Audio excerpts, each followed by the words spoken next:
কানে কানে বললাম, জামাই বাসায় কি যাবে না? সকাল হয়ে আসছে তো, সবাই তো উঠে যাবে মনে হয়, তারপর রুমে ঢুকতে তো অসুবিধা হবে। আমার কথা হকচকিয়ে উঠল কাব্য।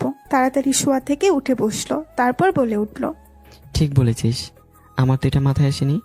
তারপর আমরা তাড়াতাড়ি করে নৌকা থেকে নেমে পড়লাম। কাব্য মাঝিকে কিছু টাকা দিল, সাথে আরো অনেক কিছু বলল। তারপর আমরা তাড়াতাড়ি করে চললাম গাড়ির কাছে। তারপর আমরা দ্রুত গতিতে গাড়িতে বসলাম, আর কাব্য তাড়াতাড়ি করে গাড়ি চালাতে শুরু করলো। এত ভোরে পুরো রাস্তায় ফাঁকা, খুব একটা খারাপ লাগছে না। ধীরে ধীরে পুরো রাস্তা পরিষ্কার হতে শুরু করলো। বাহিরে তাকিয়ে থাকতে থাকতে কখন যে ঘুমিয়ে পড়লাম বুঝতেই পারিনি। এদিকে কাব্য মাইশার কাজ দেখে হাসলো, তারপর মাইশাকে কাছে এনে নিজের বুকের সাথে মিশিয়ে নিল। মাইশাও কাব্যকে আষ্টে পিষ্টে জড়িয়ে ধরে আরাম করে ঘুমিয়ে পড়ল। আর রাস্তা ফাঁকা থাকায় কোনো অসুবিধাই হচ্ছে না কাব্যের। কাব্য খুশি মনে ড্রাইভ করছে। বেশ কিছুক্ষণ পর কাব্য এসে গাড়ি থামালো তাদের বাড়ির সামনে। তারপর গাড়ি থেকে নেমে মাইশাকে না ডেকে কোলে তুলে নিয়ে হাঁটা শুরু করলো কাব্য। আস্তে আস্তে দরজা খুলল কাব্য। তারপর চুপি চুপি মাইশাকে কোলে নিয়েই চলে গেল উপরে। তারপর রুমে ঢুকে দরজা বন্ধ করে দিয়ে বিছানায় শুয়ে দিল কাব্য মাইশাকে। তারপর মাইশার কপালে ছোট্ট একটা চুমু দিয়ে বলল, আমার মায়াবতী। এই বলে সেও মুচকি হেসে মাইশাকে জড়িয়ে ধরে ঘুমিয়ে পড়ল। সকাল 10টা। সকালে সূর্যের ফুরফুরে আলোতে ঘুম ভাঙলো আমার। রোদ্দুরে ভরে গেছে চারপাশ। মিটমিট করে চোখ খুলে তাকালাম আমি। নিজেকে রুমের ভেতর থেকে অবাক হলাম আমি তো গাড়িতে ছিলাম, রুমে কখন আসলাম? হয়তো কাব্য নিয়ে এসেছে। হঠাৎই চোখ গেল কাব্যর ঘুমন্ত মুখের দিকে। অসম্ভব রকম সুন্দর লাগছে কাব্যকে। কালকে রাতের কথা মনে পড়তেই আরো ভালো লাগলো আমার। আমি কাব্যর বুকের উপর মাথা দিয়ে কাব্যকে জড়িয়ে ধরে বললাম, থ্যাংক ইউ মাই জামাই, আমাকে এত ভালোবাসার জন্য। সারা জীবন এইভাবে ভালোবাসবে আমায়। জানি কাব্য শুনতে পাইনি, তারপরেও বলতে ভালো লাগলো। কিছুক্ষণ পর তাড়াতাড়ি করে উঠে যেতে নিলেই কাব্য জড়িয়ে ধরলো আমায়। তার কাজে অবাক আমি। ঘুম ভেঙে গেছে নাকি?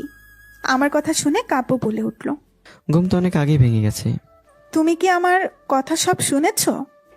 শুনেছি, আর কথাও দিচ্ছি সারা জীবন এভাবে ভালোবাসবো তোকে। বুঝতে পারছি।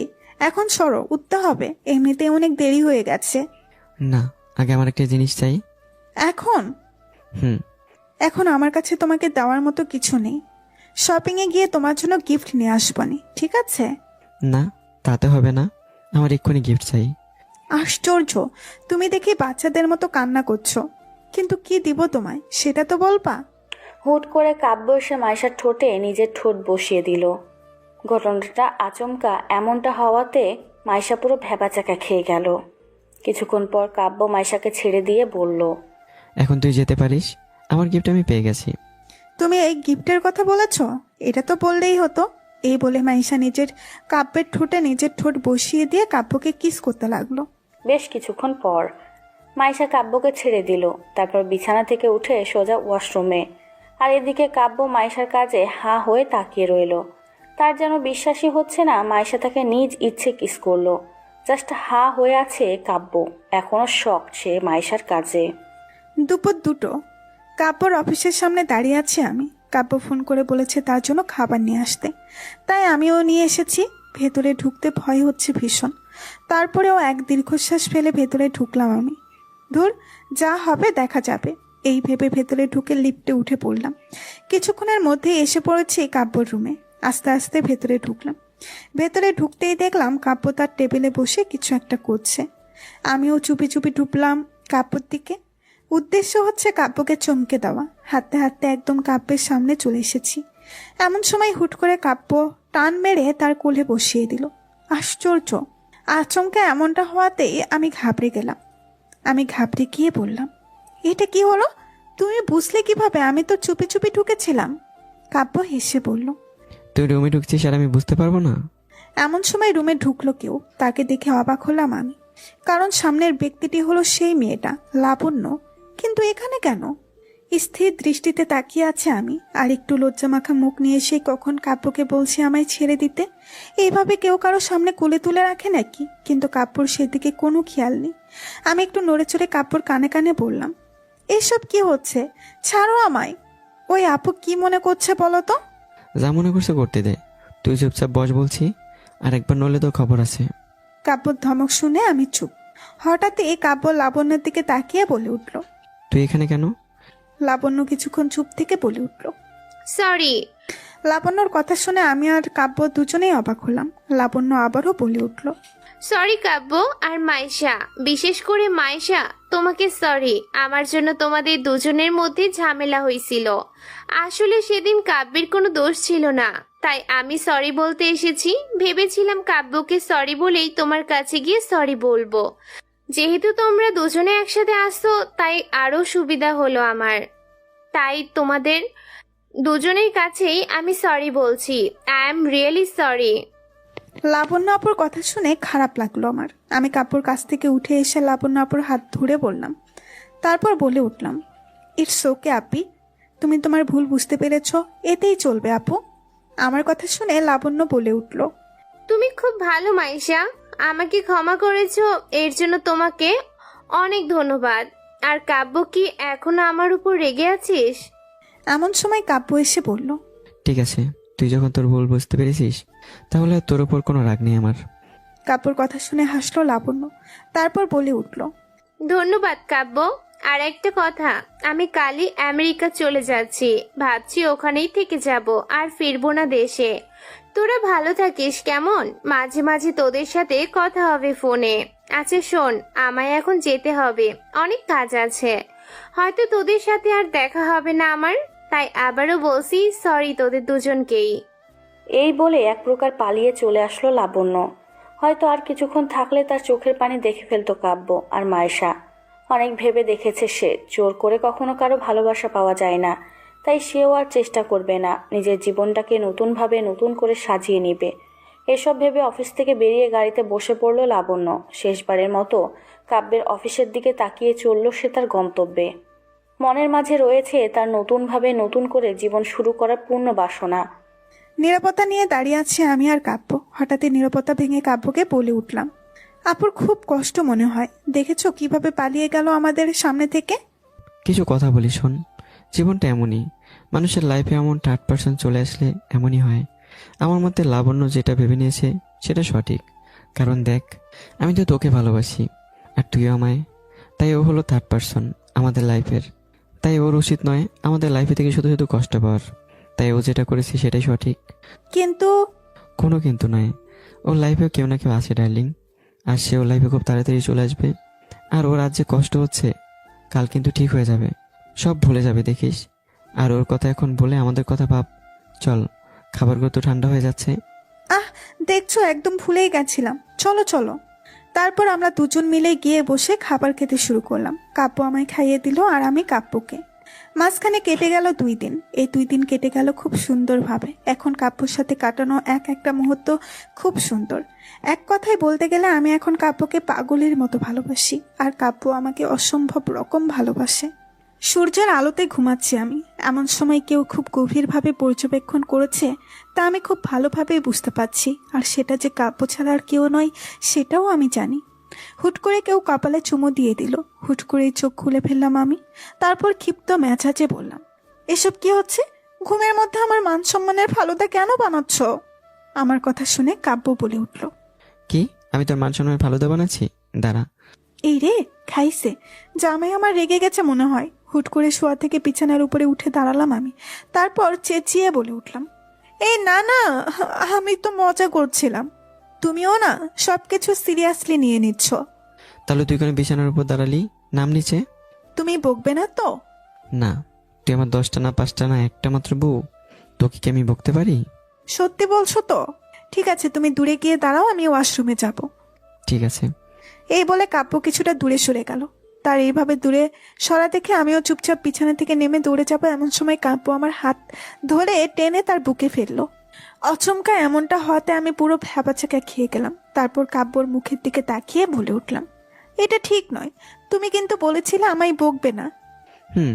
বলেছিলাম তো বকবো না, কিন্তু আদর তো করতে পারি। এমন কিছু কিছু। কাব্য আমায় জড়িয়ে ধরে বলল, এমন কিছুই ম্যাম। কিন্তু এখন যে আমায় যেতে হবে স্যার। তা তো আমায় যেতে হবে। তাহলে আর কি, যাও তাড়াতাড়ি। আর আমায়ও তো ভার্সিটি যেতে হবে, তাই ছাড়ো। কাব্য আর কিছু না বলে ছেড়ে দিল আমায়। আমিও মুচকি হেসে গালে ছোট্ট একটা চুমু দিয়ে মাইশার কাজে হাসলো কাব্য, মুখ থেকে অটোমেটিক বেরিয়ে আসলো পাগলি একটা। তারপর সেও তৈরি হতে লাগলো অফিসের জন্য। সকাল 10টা। কাব্য মাইশার তানিশাকে ভার্সিটি নামিয়ে দিয়ে চলে আসলো অফিসে। বর্তমানে অফিসের কিছু কাজে ব্যস্ত সে। এমন সময় কাব্যের বাবা আসলো কাব্যের রুমে। কাব্য তার বাবাকে দেখে বলল। কাব্যের বাবা হেসে বসলো চেয়ারে, তারপর বলল, তোমার আর মাইশার মধ্যে সব মিল হয়ে গেছে, দেখে ভালো লাগছে আমার। তবে তোমায় যে কিছুদিনের জন্য সিলেট যেতে হবে সেটা নিশ্চয়ই জানো তুমি। কালকে যাব, তুমি চিন্তা করো না। তা ঠিক আছে, তবে তুমি চাইলে মাইশাকেও নিয়ে যেতে পারো। ঠিক আছে বাবা। মনে মনে খুশি হলো কাব্য, কারণ সেও তো চাইছিল মাইশাকে নিয়ে যেতে। অফিসের কিছু কাজের জন্য সিলেটে যেতে হবে কাব্যকে। প্রথমে কিছুটা খারাপ লেগেছিল কাব্যের, মাইশাকে ছাড়া থাকতে হবে, কিন্তু এখন আর মন খারাপ নেই, অসম্ভব খুশি কাব্য। রাত 8টা। বিছানায় বসে আছি, এমন সময় তানিশা দৌড়ে রুমে আসলো। আর এভাবে দৌড়ানো দেখে অবাক হয়ে বললাম আমি, কি হলো, গরুর মতো দৌড়াচ্ছিস কেন? কি? আমি গরু? তুই গরু? তোর জামাই গরু? এই না না, থুকু, তোর জামাই তো আমার ভাই, তাই না? তোর হইব কিছু একটা, সে গরু। তোর জামাই গরু? যা আগে, ওসব বাদ, কেন এভাবে দৌড়াচ্ছিস কেন? ও হ্যাঁ, তোকে আম্মু ডাকছে। ও এই ব্যাপার, চল তাহলে। এই বলে শাড়ির কুচি ধরে আমি তানিশা চললাম নিচে। রান্নাঘরে কাজ করছিল মামুনি। আমিও গিয়ে খুশি মনে পেছন থেকে মামুনিকে জড়িয়ে ধরে বললাম। এমন সময় তানিশা বলে উঠল, তুই গিয়ে রান্না করবি, ঘর ঝাড়ু দিবি, তারপর ভাইয়ের গা হাত পা টিপে দিবি। কি? আমি এসব করব? যাব না আমি। এমন সময় রান্নাঘরে বাইরে দাঁড়িয়ে কাব্য বলে উঠল। কোথাও যাবি নাকি তুই? আচমকা এমনটা হওয়াতে আমি ঘাবড়ে গিয়ে বললাম, কই না তো, কিছু না। তানিশা বলে উঠল, ও তাই নাকি ভাবি? মায়া তুই চুপ কর। ওর কথা একদম শুনবে না। আমার কাণ্ডে হাসলো মামুনি, সাথে আমিও। সকালে তাড়াতাড়ি তৈরি হয়ে সবার কাছ থেকে বিদায় জানিয়ে বসে পড়লাম গাড়িতে। আমরা বসতে কাব্য গাড়ি চালাতে শুরু করলো। আমিও কাব্যকে জড়িয়ে ধরে চললাম নিজেদের গন্তব্যে। এখন আর নেই কোনো সংকোচ, আছে শুধু ভালোবাসা। ভালোবাসা আর শুধুই ভালোবাসা। বেশ কয়েক ঘন্টা পর গাড়ি এসে থামলো একটা বড় হোটেলের সামনে। আমি আর কাব্য নেমে সোজা চলে গেলাম হোটেলে। রুমে ঢুকে কাব্য চলে গেল ওয়াশরুমে, আর আমি পুরো রুমটাই চোখ বুলাতে লাগলাম। অসম্ভব সুন্দর দেখতে রুমটা। একটা খাট রয়েছে সামনে, সাদা রঙের তোষক বিছানায় শুতে, এই পুরো নরম বিছানা। কিছুক্ষণ শুয়ে থেকে উঠলাম, হঠাৎই চোখ গেল রেলিং এর দিকে। আস্তে আস্তে বেলকনির দিকে গেলাম আমি। বেলকনি থেকে সামনে তাকাতেই চোখ অটোমেটিক হাও হয়ে গেছে আমার। সামনে রয়েছে অসম্ভব সুন্দর রকম চা বাগান। আশেপাশের পরিবেশটা সত্যিই খুব মনোরম। কম করে হলেও আমাদের বিল্ডিং এর 5 তলার উপরে দাঁড়িয়ে আছি। বাইরের দৃশ্য যে এতটা সুন্দর হবে জানা ছিল না আমার। তবে বিভিন্ন ফটো দেখেছিলাম চা বাগানের, কিন্তু বাস্তবে ফটোর চেয়েও আরো বেশি সুন্দর। মুগ্ধ নয়নে তাকিয়ে আছি আমি বাহিরে। এমন সময় পেছন থেকে কাব্য জড়িয়ে ধরলো আমায়। আচমকা এমনটা হওয়াতে আমি পুরো কেঁপে উঠলাম। পরক্ষণেই নিজেকে সামলে নিলাম। এমন সময় কাব্য বলে উঠল, এখানে কি করছিস তুই? তেমন কিছু নয়, ওই বাইরে তাকিয়েছিলাম। ও আচ্ছা, আমরা ওখানে ঘুরতে যাব তো? নিশ্চয় যাব, তবে এখন নয়, পরে। আর আমার এখন যেতে হবে। ঠিক আছে, তুমি গিয়ে তৈরি হও। তবে শোন, একদম বাইরে যাবি না, রুমের মধ্যেই থাকবি। বিকেল আমি এসে ঘুরতে বেরোবো, ঠিক আছে? বিনিময়ে আমি শুধু মাথা নাড়ালাম। তারপর কাব্য তৈরি হয়ে চলে গেল, আর আমিও দরজা বন্ধ করে নরম বিছানায় শুয়ে ঘুম। বিকেল 5টা। আমরা বের হলাম চা বাগান দেখার উদ্দেশ্যে। ইহা বড় বড় রাস্তা পেরিয়ে হেঁটে চলেছি আমি আর কাব্য। পাহাড়ি রাস্তাগুলোকে ঘিরে রয়েছে বিভিন্ন ধরনের গাছপালা। হঠাৎই চোখ গেল সামনে থাকা কিছু মহিলাদের দিকে। সম্ভবত তারা এখন বাড়ি ফেরার উদ্দেশ্যে রওনা দিবে। তাদের দেখে বুঝতে পেরেছি এতক্ষণ তারা চা বাগানে চা সংগ্রহের কাজ করছিল, এখন হয়তো বাড়ি ফিরবে। হয়তো আমাদের এখানে আসতে দেরি হয়ে গেছে। এটা হয়েছে শুধুমাত্র কাব্যের জন্য। কাজ সেরে ফিরতেই দেরি করেছে সে। এমন সময় কাব্য বলে উঠল, এজন্য বলেছিলাম কাল আসি। এখন এখানে সবাই ফিরে যাবে আর সন্ধ্যা হয়ে আসবে। জায়গাটার চারপাশে গাছগাছরায় ভরে যাওয়ার কারণেই খুব তাড়াতাড়ি রাত হয়ে যায় এখানে। একরাশ মন খারাপ নিয়ে বাড়ি ফেরার উদ্দেশ্যে চললাম আমরা। ধুর, শুধু শুধু আসলাম এখানে। ভেবেছিলাম এত এত ছবি তুলবো, কিছুই হলো না। অন্ধকারের ছবি ভালো হয় নাকি? এমন সময় কাব্য বলে উঠল, মন খারাপ করিস না, কালকে আলো থাকতে আমরা আসবো আবার এখানে। মন খারাপ নিয়েই বলে উঠলাম, ঠিক আছে। তারপর আর কি, আমরা আবার ব্যাক করলাম হোটেলে যাওয়ার উদ্দেশ্যে। আমাদের সাথে ছিল আমাদের হোটেলের ম্যানেজার। উনিও বলেছিল এখন না আসতে, কিন্তু আমি শুনলাম না। এখন মনে হচ্ছে না শুনে ভুলই করেছিলাম। বেশ কিছুক্ষণ পর আমরা চলে আসলাম হোটেলে। হাঁটতে হাঁটতে পা ব্যথা হয়ে গেল, কিন্তু কাজের কাজ কিছুই হলো না।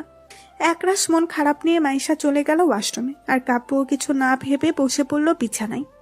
রাতে শাওয়ার নিয়ে আয়নার সামনে দাঁড়িয়ে আছে মাইশা। চুল থেকে তার টপ টপ করে পানি পড়ছে। বিকেলে ঘোরাঘুরি করার জন্য প্রচুর ক্লান্ত লাগছিল মাইশার, তাই কোনো কিছু না ভেবেই শাওয়ার নিয়েছে সে। এখন ফ্রেশ লাগছে তার। এই মুহূর্তে আয়নার সামনে দাঁড়িয়ে চুল মুছতে ব্যস্ত সে। এদিকে কাব্য বিছানায় বসে এক দৃষ্টিতে তাকিয়ে আছে মাইশার দিকে। অদ্ভুত এক অনুভূতি বয়ে চলেছে তার ভিতর। কাব্য তার ল্যাপটপটা টেবিলের উপর রেখে চলে যায় মাইশার সামনে। তারপর পিছন থেকে জড়িয়ে ধরে মাইশার চুলের ভিতর মুখ ডুবিয়ে দেয় কাব্য। আচমকা এমনটা হওয়াতে মাইশা পুরো কেঁপে উঠল। পরক্ষণেই আয়নায় কাব্যকে দেখে হাসল সে। তুই কি শ্যাম্পু ইউজ করিস বলতো, যার গন্ধে আমি পুরো পাগল হয়ে যাই? তুমি যে শ্যাম্পু কিনে দিয়েছো সেটাই তো। এত রাতে শাওয়ার নিয়েছিস কেন? এমনি ক্লান্ত লাগছিল, অনেকক্ষণ যাবত ভাবছিলাম গোসল করবো তাই। হুম। এই কাব্য মাইশার ঘাড়ে চুমু দেয়। সাথে মাইশা পুরো কেঁপে উঠল। হুট করে কাব্য মাইশাকে কোলে তুলে নেয়। আচমকা এমনটা হওয়াতে মাইশা ঘাবড়ে গিয়ে পড়ল। এসব কি করছো তুমি? এত রাতে শাওয়ার নিয়ে আমায় পাগল বানিয়ে এখন বলা হচ্ছে এসব কি করছো? কাব্যের কথার আগামাথা কিছু না বুঝে মাইশা বলে উঠল। মানে? বুঝাচ্ছি চল। এই বলে মাইশাকে কোলে তুলে নিয়ে লাইট অফ করে শুয়ে পড়ে কাব্য। তারপর দুজনেই ডুবে যায় ভালোবাসার সাগরে। সকালে আষ্টে পিষ্টে জড়িয়ে ধরে ঘুমিয়ে আছে কাব্য মাইশাকে। আস্তে আস্তে ঘুম ভাঙল মাইশার। কাল রাতের কথা মনে করে হাসল মাইশা। তারপর কাব্যকে ছাড়িয়ে চলে গেল ওয়াশরুমে। মাঝখানে কেটে গেল 2 দিন। এই 2 দিন মাইশার আর চা বাগানে ঘোরা হলো না, কারণ কাব্যের কাজের চাপ এতটাই ছিল যে একদিনও তাড়াতাড়ি ফিরতে পারেনি। এজন্য মাইশা অবশ্য প্রতিদিন রাগ করত, আর কাব্য সে প্রতিদিন মাইশার রাগ ভাঙাতো। আজকে আর কোনো প্রবলেম নেই কাব্যের ঘুরতে যেতে, কারণ কালকেই কাব্যের কাজ শেষ হয়েছে এখানের, আর 2 দিন পরেই ফিরে যাবে তারা। আর এই 2 দিন শুধু মাইশাকে ঘোরাঘুরি করবে বলে প্রমিস করেছে কাব্য। তাই মাইশা আজকে খুব খুশি। আজকে মাইশা একটা মেরুন রঙের চুড়িদার পরেছে, সাথে চুলগুলো বিনুনি করে একপাশে রেখে দিয়েছে। চোখে কাজল, ঠোঁটে লিপস্টিক, মুখে হালকা মেকআপ, ব্যাস মাইশা তৈরি। আর কাব্য আজকে পরেছে সুন্দর একটা টি শার্ট, সাথে জিন্স। টি শার্টের হাতা কোনই পর্যন্ত ফুল করা, তার হাতে ব্ল্যাক ঘড়ি, আর বরাবরের মতো চুলগুলো খুব সুন্দর করে সাজানো। ব্যাস কাব্য তৈরি। আজকে আর ওরা ওদের সাথে ম্যানেজারকে নিবে না, একাই ঘুরতে যাবে। সারাদিন ঘোরাঘুরি, প্রচুর সেলফি আর খাওয়া দাওয়ার মাধ্যমে আজকের মতো দিনটা শেষ হলো কাব্যের আর মাইশার। দেখতে দেখতে কেটে গেল কয়েক মাস। খুনসুটি আর ভালোবাসার মাধ্যমে কাটছে মাইশা কাব্যের জীবন। এখন রোজ রাতে কাব্য মাইশাকে পড়াশোনা করায়, আর মাইশা প্রতিদিন পড়তে পড়তে ঘুমিয়ে পড়ে। কিছুদিন পর মাইশার পরীক্ষা, তাই আর এই রোজগারের ডিউটিতে এখন অভ্যস্ত মাইশা কাব্য দুজনেই। আর কাব্যের মূল উদ্দেশ্য হলো মাইশাকে পড়াশোনায় ভালো রেজাল্ট করানো।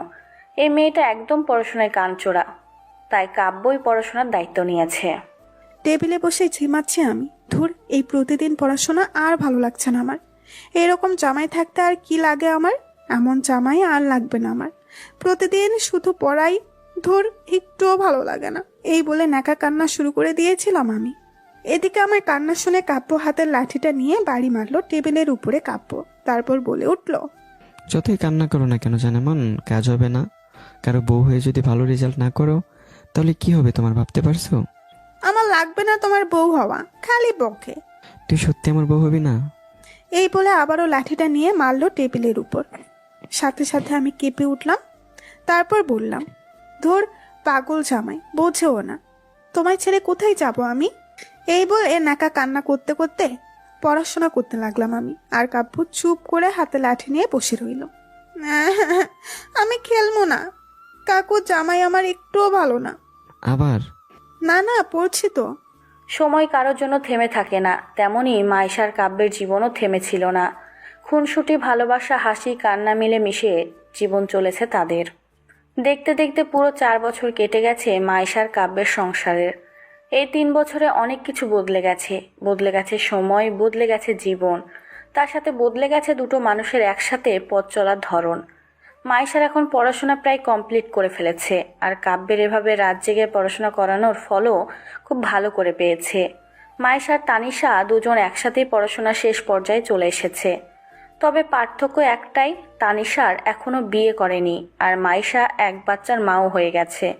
বিষয়টা কিছুটা মজাদার, তাই না? আর মাইশার কাব্যের একটা 2 বছরের মেয়ে আছে, যার নাম রেখেছে কাশ্মীরা। আয়নার সামনে দাঁড়িয়ে আছি আমি। মূল উদ্দেশ্য হলো তৈরি হয়ে নিচে যাওয়া। আজকে তানিশা আর দিহানের বিয়ের পাকা কথা বলবে সবাই।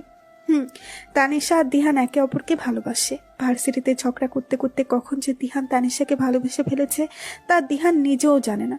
আর তানিশার কথা তো বাদই দিলাম, মনু তলে তলে নিজেও যে দিহানের প্রেমে হাবুডুবু খাচ্ছিল, কিন্তু মায়াটা প্রকাশ করছিল না।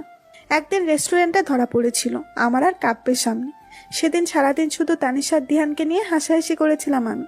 কাব্য প্রথমে একটু রেগে থাকলেও পরে মেনে নেয়। তারপর আমি আর কাব্য মিলেই ওদের কথা বাসায় বলে সব ঠিকঠাক করে দিলাম। সবাই রাজি, সাথে আমরাও খুশি, তার সাথে তানিশা আর দিহানও। দিহানের বাবাও একজন বিজনেসম্যান, আর এখন থেকে দিহানও সেই কাজে যোগ দিবে। এতদিন পড়াশোনা শেষ না করার জন্য ওদের বিয়েটা আটকে ছিল, আর এখন যখন দিহানও নিজের পায়ে দাঁড়ানোর সুযোগ পেয়েছে, সেই সুযোগে তাদের বিয়েটাও দিয়ে দিবে মামনি আর মামু, থুক্কু, মেয়ের শ্বশুর আব্বা অ্যান্ড শাশুড়ি মা। হঠাৎই আমার ভাবনায় সেট পড়ে পেছন থেকে জড়িয়ে ধরলো কাব্য।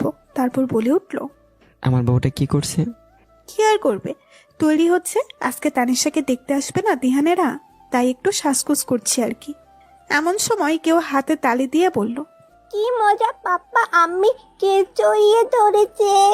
হুট করে কাশ্মীরের মুখে এমন কথা শুনে অবাক হলাম। একটুখানি পুস্কি মাইয়া বলে, কি দেখছো, মেয়েটা এক্ষুনি পেকে গেছে।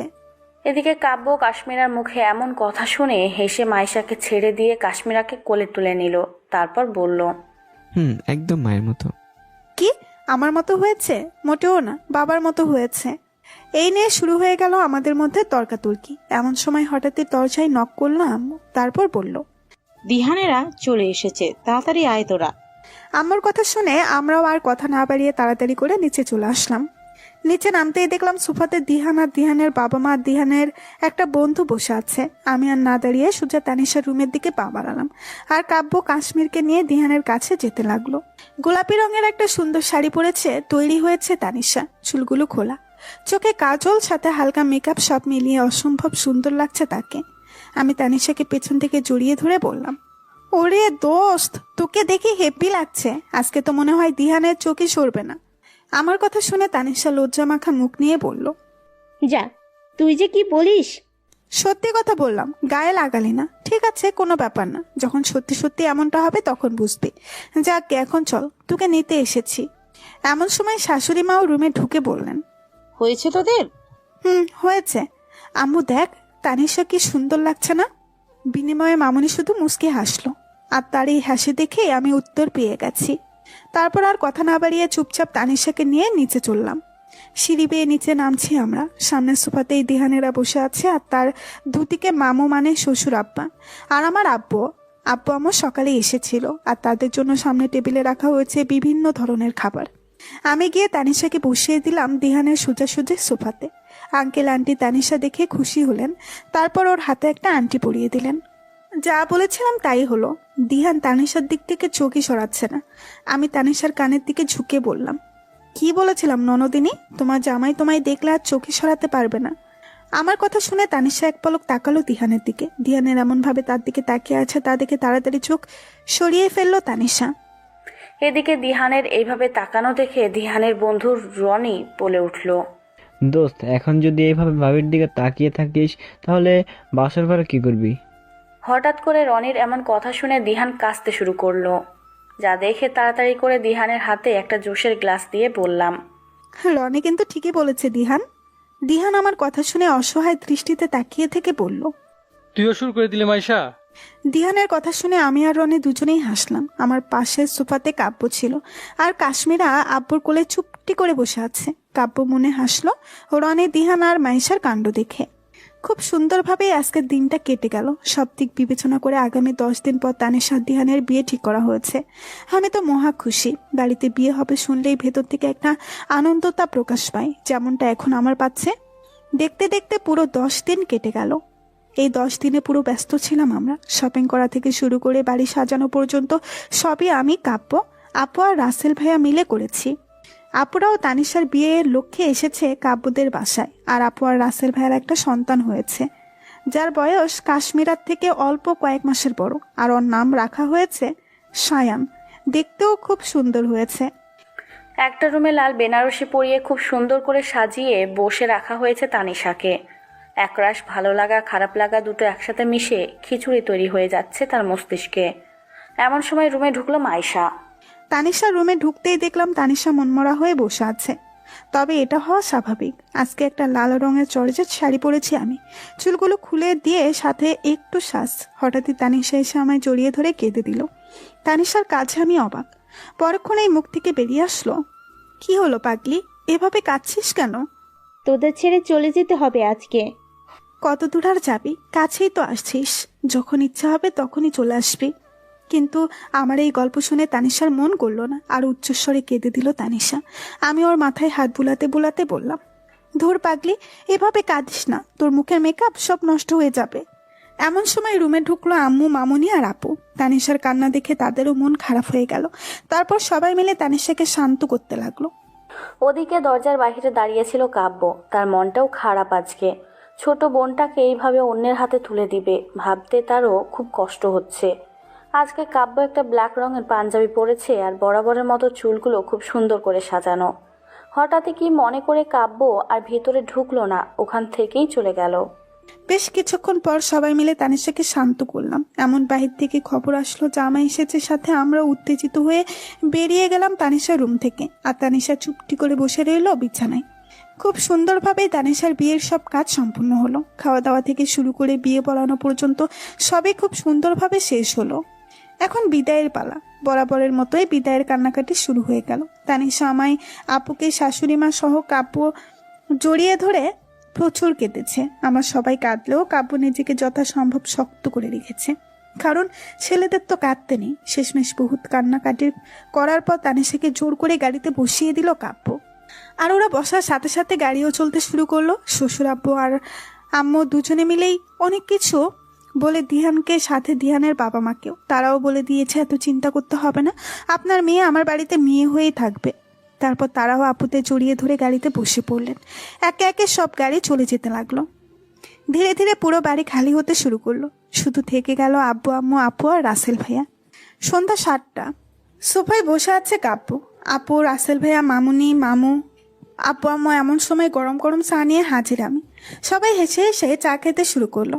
আমাদের থেকে কিছুটা দূরে সায়ান আর কাশ্মীরা খেলছে। সবাই চা খাচ্ছে আর কথা বলছে। এমন সময় কাশ্মীরা দৌড়ে এসে কাব্যকে বলল, ও মিথ্যা কথা বলছে। আমি মিথ্যা কথা বলছি? এদিকে আমরা ওদের দুজনের কাণ্ড দেখে হাসলাম। দুজনে এখনই কিভাবে ঝগড়া করছে, বাবা গো বাবা। সবাই হাসলো একসাথে, সাথে আমিও। এই নিয়ে দুজনের মধ্যে ঝগড়া শুরু।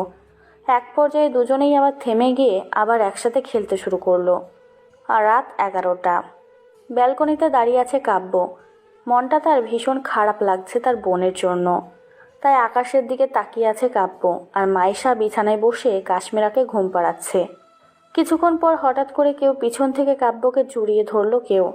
পরক্ষণেই কাব্যের বুঝতে বাকি রইল না এটা মাইশা ছাড়া আর কেউ নয়। হঠাৎ কাব্য বলে উঠল, ঘুমাওনি?